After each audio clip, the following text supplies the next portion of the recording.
The applause for my sister's inauguration was still echoing when her voice sliced through it. "You're fired. Security will escort you out." I hadn't even raised my glass for the toast. The ballroom froze. Chairs half-turned, lights trembling on crystal. 200 eyes landing on me like a spotlight I never asked for. No one stepped in. Not my parents, not my brother. I didn't plead. I didn't argue. I removed the guest badge, set it beside the untouched champagne, and walked toward the doors. As the silence folded in behind me, they thought the humiliation ended there. It didn't. It was only the first minute of the countdown. I was 19 the first time I understood how power moved in my family, quietly, carelessly, always in someone else's favor. The warehouse we worked out of back then sat in North Kansas City, a drafty rectangle of concrete and metal shelves. The fluorescent lights hummed overhead, flickering just enough to sting the eyes. My father stood beside a folding table, holding out a contract that promised a salary none of my friends could dream of. "Take it," he said, already turning toward a stack of shipping reports. My sister Vanessa stood behind him, twirling the new office keys like she'd earned them. She was 21, loud, photogenic, always the one invited to pose for investor photos. I glanced at the salary figure, then at the margins where someone had left smudges of printer ink. "I want equity instead," I said. Dad didn't look up. "Take the salary, Cheryl, it's stable." But stability had never impressed me. Ownership had. I slid the half-page agreement I drafted across the table. The paper looked embarrassingly thin compared to the glossy contract in his hands.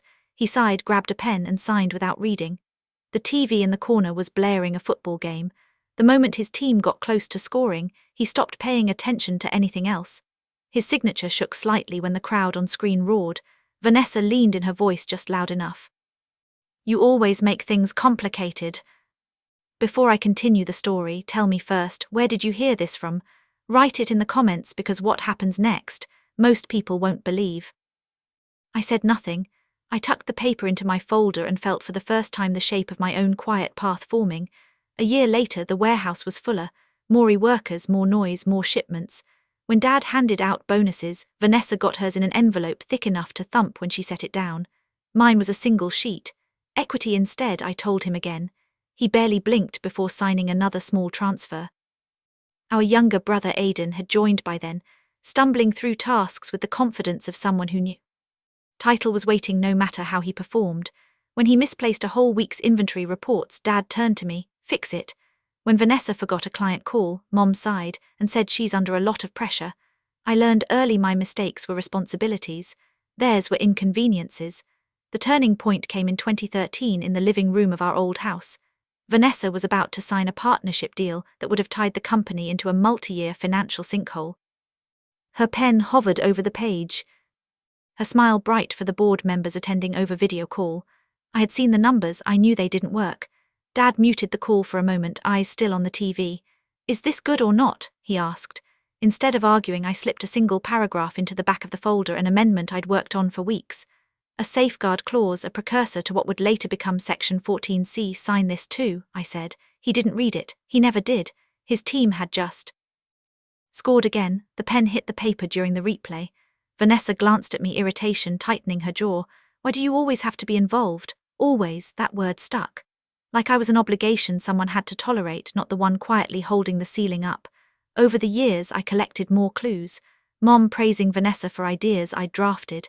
Aidan being congratulated for deals I had negotiated. Relatives asking if I still helped out at the family business, like some assistant who wandered in when needed.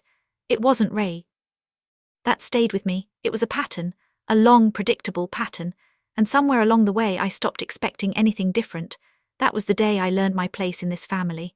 3 hours before the gala, I arrived early enough to slip in unnoticed. The ballroom staff were still adjusting table numbers, polishing silverware, rehearsing the lighting cues for my sister's big moment. My name wasn't on any of their lists. I checked twice just to be sure.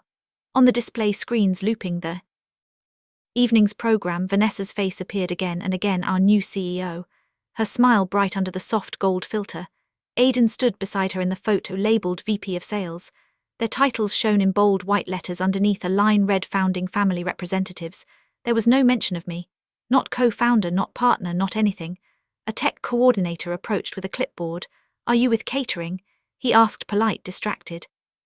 He didn't say it to be cruel, but it landed exactly where the years of Eraser had always landed, quiet, efficient, accurate. I stepped past him toward the seating chart, a printout pinned near the bar. My parents sat at table 3, my siblings at table 1. My seat was listed at table 12, a row of unfamiliar names below me. But the detail that held me in place was the label guest. Not family, not executive, just guest. Someone behind me laughed. I turned enough to see Aidan adjusting his cuff links, the confidence rolling off him like aftershave. "You can sit wherever," he said, barely looking up. "Tonight's not really about you." The words were small, tossed casually, meant to sting without the effort of intention. And they did, but not in the way he expected, because in that split second the pattern finally aligned. The childhood glances, the teenage exclusions, the adult dismissals, the unacknowledged deals, the signatures they never read, the titles they took, the credit they absorbed. Everything clicked into a single steady truth. I had been erased long before tonight. Tonight was simply the public version. I looked at my badge, Cheryl Lawson Guest, the laminate cool against my fingers. I slipped the lanyard back over my head and let it rest on my collarbone, like a reminder of exactly where they believed I belonged. Aidan waited for a reaction, a frown, a protest, maybe a joke, but I only exhaled through my nose, slow and controlled. So I just smiled. The moment the ballroom doors shut behind me, the noise dropped away like someone had lowered a pane of glass between me and the celebration. Outside Kansas City, air carried the first hints of rain, cool, metallic, steady. I didn't look back. The echo of applause, the shimmer of chandeliers. The image of my sister lifting her champagne flute, they all dissolved as my heels hit the pavement in a clean, unbroken rhythm. I reached my car, the black Tahoe waiting under the portico lights. The engine turned over with a quiet hum, a sound far steadier than the pulse in my neck. For a moment I sat still, hands on the wheel, letting the silence settle. Not grief, not anger, just clarity, sharp and decisive. 3 hours, that was all I needed. The drive home cut through long stretches of highway, patches of wet asphalt reflecting street lights like fractured glass. I kept the radio off. There was nothing I needed to hear except the soft turn signal clicks marking each decision. When I pulled into the garage, the motion sensor flicked on, casting a cone of white light over the workbench and the laptop I'd left charging since dawn. I didn't go inside the house, I didn't change clothes, I didn't sit. I placed the laptop on the hood of the car and opened it with the same calm I'd used when placing my badge beside the champagne. The screen woke instantly. My face unlocked every folder. Everything was already arranged exactly where it should be prepared, long before they imagined they might need to fear me, or more accurately, fear the system they'd ignored. I opened a folder labeled Continuity. Inside were documents spanning 16 years, ownership transfers, agreements, archived emails, notes from board meetings. No one else attended contracts they signed without reading clauses accepted during commercial breaks. A map of consequences created not out of revenge, but out of habit, out of necessity. Out of the simple fact that someone had to protect the foundation while they chased the spotlight. I started the sequence, typed, attached, filed, sent. The encrypted email blast went first. Every board member, including Ms. Cole and Mr. Rivera, who always paid attention when numbers didn't add up. Then Mr. Whitman, the chairman, who read faster than anyone I'd ever met. And finally Mr. Grant, the attorney, who never underestimated a quiet document. Next I pulled up the courier request. The packets containing the latest filings stamped and sealed that very morning only needed one click to trigger pickup. 14 minutes, that was their arrival window. I watched the countdown start, a blue circle tightening on the screen. I refreshed the voting portal, the one I had built years earlier while debugging the company's disaster recovery software. Clean interface, minimal colors, no chance for manipulation. The numbers at the top, my total percentage, sat where they always had, silent, unadvertised, intact. The second hour slid by without ceremony. I worked steadily, each movement deliberate, checking timestamps, verifying signatures, confirming that the clause I'd added after Vanessa nearly signed that disastrous partnership remained filed in the correct place. It had Section 14C buried deep in the bylaws, activated on one specific condition. If a non-equity executive terminated a majority shareholder without unanimous board approval, control reverted instantly. They had handed me the trigger themselves on stage in front of 200 witnesses. I didn't smile. I didn't celebrate. That wasn't who I was. I leaned back for a moment, letting the glow of the garage light stretch across the metal surface of the car. The quiet dripped through the room like a steady leak soaking into the walls, the concrete floor, the air, a stillness I hadn't felt since before the family split into roles. Star favorite afterthought, I checked the clock. 1 hour. Enough time for the filings to propagate for the system to absorb the changes for the board to prepare their own silent alignments. My phone buzzed once Aiden, then Vanessa, then Mom.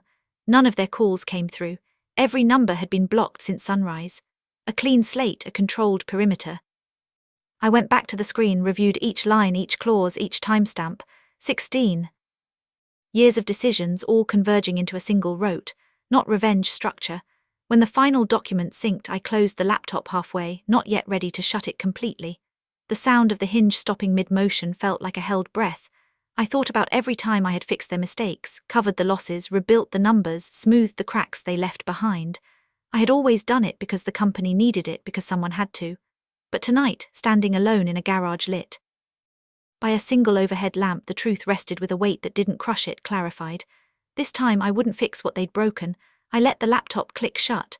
The sound echoed softly across the concrete, final and calm, a line drawn with precision instead of anger. The countdown continued without me having to watch it.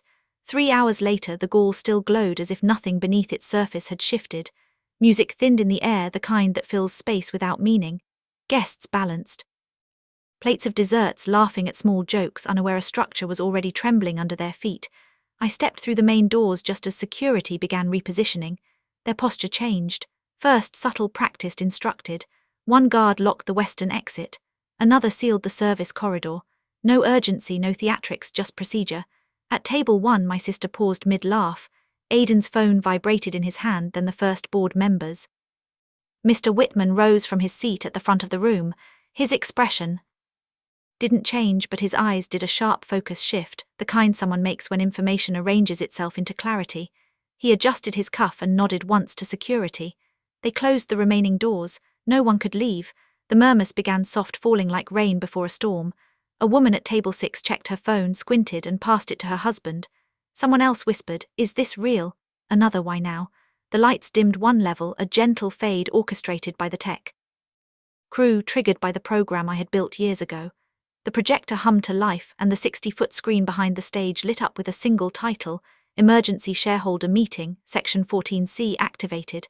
Vanessa's breath hitched audibly enough for the guests nearest her to turn. She scanned the room, searching for someone to contradict what she was seeing. Dad, Mom, Aiden, anyone. But everyone was staring at their screens, phones glowing with the filings stamped earlier that morning. I walked the center aisle, the carpet absorbing each step. No entourage, no dramatics, only silence folding open around me. At the podium, I set my laptop down and opened it. The voting portal expanded across the massive display behind me, its white interface harsh against the dimmed gold lighting. "Good evening," I said, voice level. The microphone carried it cleanly. "Under section control reverts to the majority shareholder. A motion has been filed." Mr. Whitman stepped beside me, hands clasped. "Motion to resend the appointments of Vanessa Lawson as CEO and Aiden Lawson as VP of Sales. Do I have a second?" "Yes, second, a chain reaction. Ms. Cole, Mr. Rivera, 3 others, voices solid, no hesitation. Years of numbers had earned their trust long before tonight. The vote opened. Green for yes, red for no. The first percentage appeared instantly. 58%, then 61%, 65%, 67%. Guests leaned in, watching history unwind in digital increments. Every click from every shareholder echoed through the room. Without making a sound, at 69%, Vanessa lunged forward. "Stop this, you can't vote on a night like tonight. This is my ceremony." Mr. Whitman didn't look at her. "This is a legal meeting, Miss Lawson. Please step back." Aiden tried another angle. "Cheryl, come on, this is family. This is structure," Mr. Grant said from somewhere near table 4, lifting his phone. "And it's binding."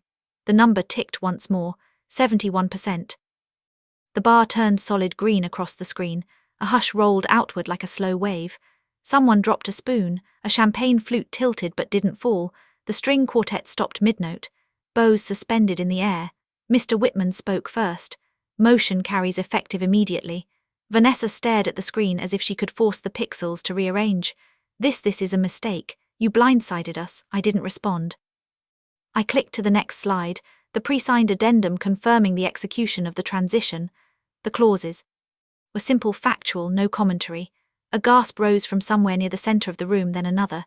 Aiden's phone slipped from his hand and hit the floor with a dull crack. My parents stood frozen. Mom's fingers trembled near her necklace. Dad blinked slowly as though reading everything for the first time. Not the filings but the consequences of every signature he'd ever placed without looking. The projector hummed bright and steady. The screen didn't move. It didn't need to. The reversal was complete. 4 months later the building felt different before I even stepped inside. Not louder, not busier, just aligned. The kind of steadiness a structure has when no one is pulling it apart for attention. Morning light came through the eastern windows in a clean line across the lobby floor, bright enough to soften the metal edges, yet not warm enough to blur them. Perfect balance. My office sat at the end of the hall where the old storage closet used to be. The new nameplate on the door was simple brushed steel, nothing ornate, nothing celebratory, just my name and the title the vote had made official. I ran a fingertip across the surface, once feeling the coolness of it, the precision. Then I pushed the door open. Inside, everything was quiet. Not silent, just quiet in a way that made sense. The hum of the HVAC, the faint click of someone typing down the hall, papers stacked the way I like them, the screensaver on my monitor shifting through muted colors.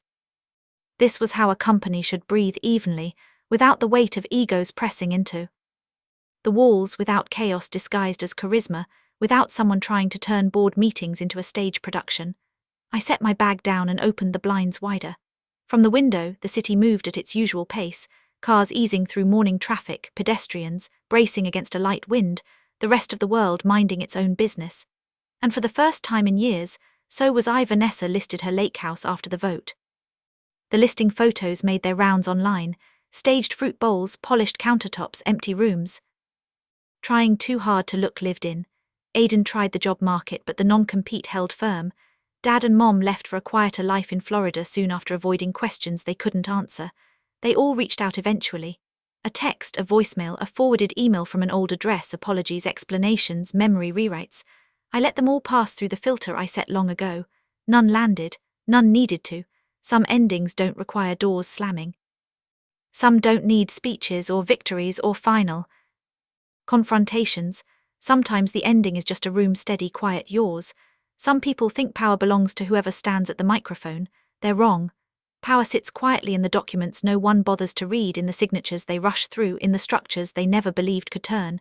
My family learned that the hard way. And I learned something simpler. Silence isn't weakness, it's direction. If stories like this stay with you, stay close to this channel. If you enjoyed the story, hit like, drop a comment and subscribe for the next chapter.